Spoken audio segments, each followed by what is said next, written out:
This is your emergency broadcast system. This is not a test. At approximately 8 p.m. Eastern Standard Time, someone had seen a person that was murdering any teenager he sees in his sight. The person wasn't sure if what he was wearing.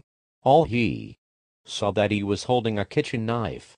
If you have seen this person, call 911 immediately. Beware of this person, you will be killed.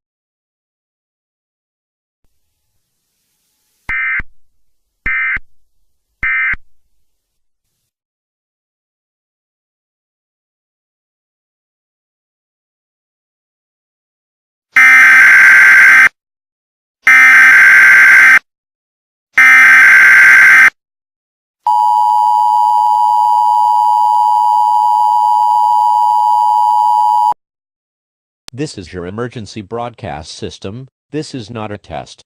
We have identified who was the person killing the teenagers. His name was Michael Myers. He is 6'8" feet tall, and he weighs about 240 pounds. He was last seen wearing janitor clothes, brown shoes, and a white mask. The weapon he was using to kill the teenagers was a kitchen knife. If you see this person, call 911 immediately.